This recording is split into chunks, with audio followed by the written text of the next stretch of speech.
Olá, amigos, estamos de volta aqui para falarmos um pouco mais sobre a nossa realidade, sairmos um pouco da fantasia, ok?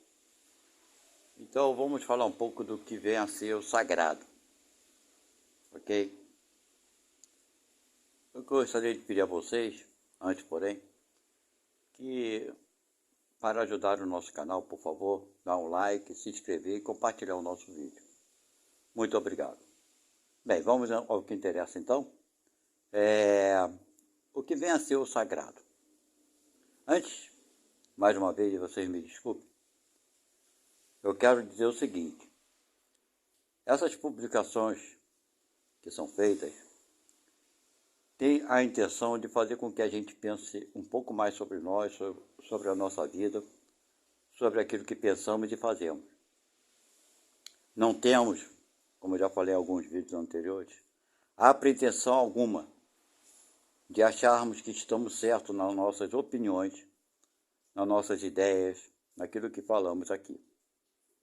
A finalidade principal é fazer com que a gente reflita, pense sobre tudo isso que eu falo e tirarmos as nossas próprias conclusões do que pode ser útil para a nossa vida, para o nosso cotidiano ou não, ok?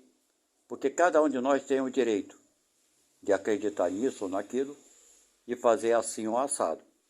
É claro e evidente que todas as nossas atitudes vão gerar reações, ok? Toda ação gera uma reação. Então, todas as nossas atitudes boas vão dar boas reações, certo?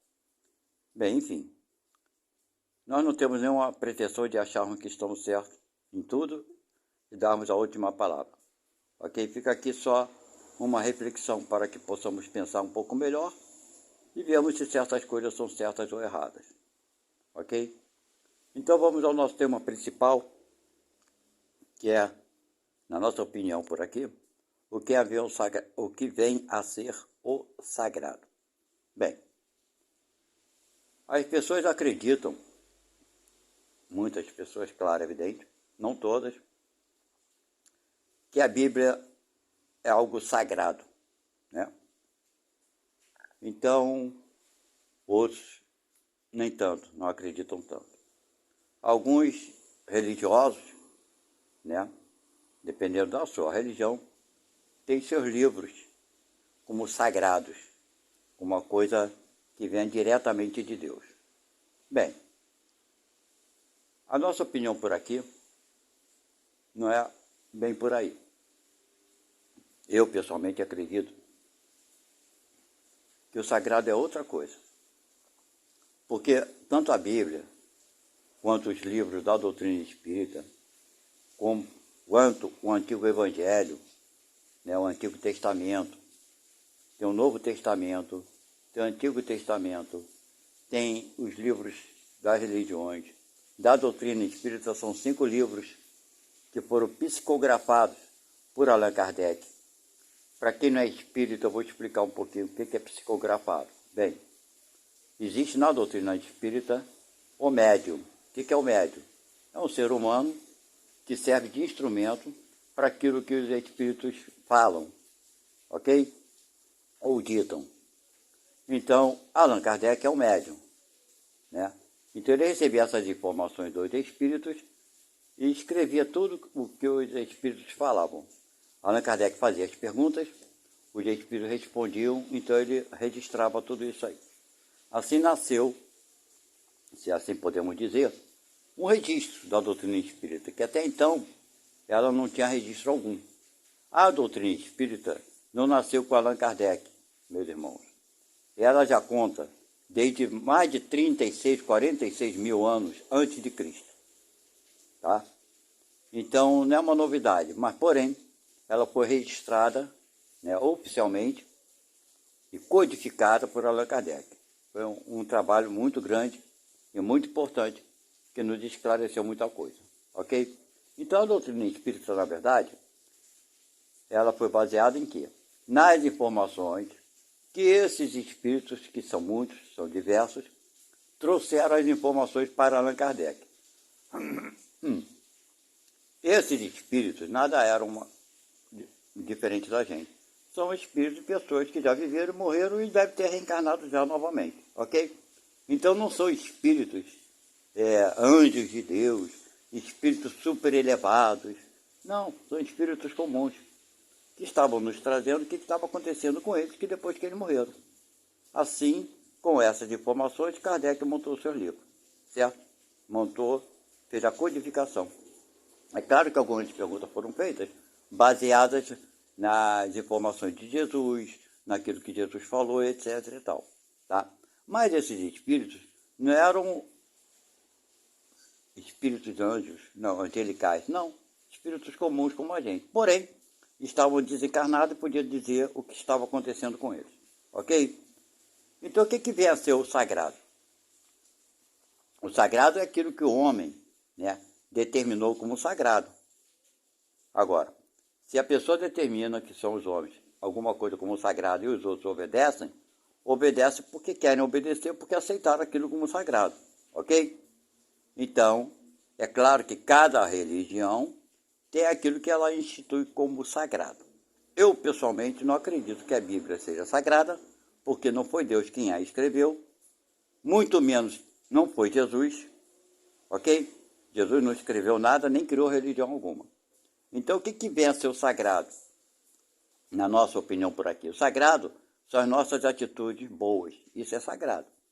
Quando nós nos doamos para alguém, quando nós ajudamos alguém, quando nós somos prestativos, quando nós somos indulgentes, quando nós perdoamos aqueles que, por algum motivo, tenha causado algum transtorno para a gente, tudo isso é sagrado. O sagrado é a gente procurar ser útil às pessoas. Isso é sagrado. Agora, aquilo que está escrito nos livros, tem contos ali, passagens de Jesus, que até hoje são válidas. É incontestável a gente dizer que aquelas palavras, aquelas frases são erradas. Não. Tem muita coisa boa na Bíblia, no Evangelho, no Pentateuco da doutrina espírita, que são 5 livros, ok? Já falei aqui para vocês quais são os livros. A Gênese Espírita, o Céu e o Inferno, o Livro dos Médios, o Evangelho segundo o Espiritismo e o Livro dos Espíritos. São esses 5 livros que formaram a base da doutrina espírita, tá? Mas mesmo nesses 5 livros, tem muitas informações ali dentro que foram feitas pelos espíritos, o que quer dizer que eles, por não serem anjos, muitos deles, trouxeram a visão deles, pessoal, o que não quer dizer que eles estejam corretos e certos, ok? Porque a gente vê, mesmo dentro das obras espíritas, né, que são considerados, infelizmente, me desculpe, os espíritas se acham mais sábios do que os outros, infelizmente alguns. Olha bem, tem muitas exceções, mas alguns acham que conhecem tudo e sabem de tudo, e acreditam naqueles livros, em tudo que está escrito piamente, sem questionarem alguns fatos que são relevantes, como alguns espíritos que vêm e falam que Deus irá punir na sua, né, no momento que Deus achar que aquele encarnado está com Deus vem e pune. É a visão daquele espírito. Eu acho um grande erro, um grande engano desse espírito. Embora ele acredite que esteja certo, agora os espíritas leem, nós espíritas, e vamos aceitar isso como certo? É coisa de cada um. Eu, pessoalmente, não acredito. Porque, irmãos, querendo ou não, o nosso planeta está numa fase evolutiva, no início ainda. Sendo assim, nós espíritos estamos no início da nossa caminhada. Dentro mesmo da própria doutrina espírita, fala que o planeta Terra já foi um planeta primitivo. Os espíritos que aqui habitavam eram espíritos que estavam começando e saindo da vida humana. Na atualidade, o nosso planeta é um planeta de prova e expiação. Avançou um degrauzinho na escala evolutiva. Então, os espíritos que aqui habitam são espíritos que avançaram um degrauzinho na evolução. Na doutrina espírita mesmo fala que são 5 graus evolutivos. Ora, se são 5 e nós estamos no 2º grau, nós não chegamos nem na metade. Se nós fizermos uma analogia com a vida humana, A metade da vida de um ser humano seria aproximadamente os seus 30 anos ou 40 anos. Nós não chegamos nem na metade da nossa vida espiritual. Ora bolas, se não chegamos nem na metade, somos o quê? Infanto juvenil, não é verdade? Agora, se nós somos espíritos infantos juvenis, no início da nossa caminhada evolutiva, como é que um pai de sabedoria, excelência, inteligência pode punir ou castigar um filho que tem um grau desse de inteligência? Como nós poderíamos, né, aceitar isso? Se nós mesmos, como seres humanos, não fazemos isso com nossos filhos quando estão começando a caminhar e a falar. Nós temos uma tolerância enorme com essa criança, né? Com nossos filhos. Nós temos uma tolerância, porque é uma criança, está aprendendo. É assim que Deus nos vê, não de outra forma. E digo mais, a distância entre nós e o nosso filho recém-nascido é 1 milhão ou 1 trilhão de vezes menor. A nossa distância de inteligência, de conhecimento, é 1 milhão de vezes melhor do que a nossa distância de inteligência de onde estamos para Deus. Dá para termos uma ideia como é que Deus nos vê? Dá para ter uma ideia? Como um Deus supremo em tudo poderá castigar um filho seu que está começando a caminhar? Isso é impossível, ok? Isso é sagrado. Sagrado é sabermos que temos um Pai que protege a todos nós e nos ajuda sempre. Esses castigos que alegamos ter vindo de Deus, não vieram nenhum deles de Deus. De Deus só vem bondade e piedade. De Deus vem proteção, vem amparo, vem ensinamento, vem a oportunidade que Ele nos dá de recomeçarmos e para fazermos melhor. Quantas vezes Deus terá paciência com cada um de nós? Ora bolas, irmãos, Jesus falou para que nós perdoássemos, não 7 vezes, mas 70 vezes 7. Foi o que Jesus nos aconselhou, né? 70 vezes 7. Dá 490, não é isso? É um conselho de Jesus, de não perdoássemos a cada mal que nos fizessem, 70 vezes 7. Ora, e nós não somos bons, mas é uma obrigação nossa. Imagina quantas vezes, então, um ser muito melhor do que a gente irá nos perdoar. Será que a gente consegue entender muito bem isso? Será que a gente vai continuar aceitando as informações que Deus irá nos punir ou nos castigar se fizermos isso ou aquilo de errado? Será? Irmãos, nós temos que ter a responsabilidade com as nossas atitudes. Isso é o fator principal. Não é porque Deus não irá nos castigar que nós vamos abusar. Porque o abusar tem consequência. Como eu falei no início, toda ação gera uma reação. Concorda comigo? Na vida natural, aqui na vida humana é assim. Se a gente rouba, a polícia pega, a gente é preso. Qual a consequência? Qual a reação do ato de roubar? Ser preso, ir para a cadeia, sofrer as consequências. Está na natureza. Ok? Então todas as nossas atitudes negativas para com nossos irmãos, para com nossos semelhantes, terá uma reação, porque está na natureza. Mas não é Deus que está nos castigando, somos nós mesmos que estamos nos castigando. Mas por que nós nos castigamos? Para que nós mesmos possamos parar de cometer aqueles erros. Isso é natureza. Ah, mas tem uns que ficam errando sempre e nunca vai parar de errar. Essa é a nossa visão acanhada. Porque a vida não se acaba no túmulo. Não, a vida prossegue. O que acaba no túmulo é o corpo físico material. A nossa vida prossegue, nós continuaremos vivos na vida espiritual, para retornarmos em outra vida aqui na Terra, ou em outro planeta, seja como for, nós retornaremos. Então tudo aquilo que nós fizemos ainda está dentro da gente nos cobrando. Por isso que Jesus disse, não adianta procurar Deus aqui, acolá, em qualquer outro lugar, porque Deus está dentro de nós. Ora, se nós temos, dentro de nós, uma justiça plena, é claro que ela vai nos cobrar, nós vamos nos cobrar nós mesmos. E daí começamos a nos impor dificuldades. Nós mesmos nos impomos sofrimento, a dor. Que na verdade sofrimento não existe.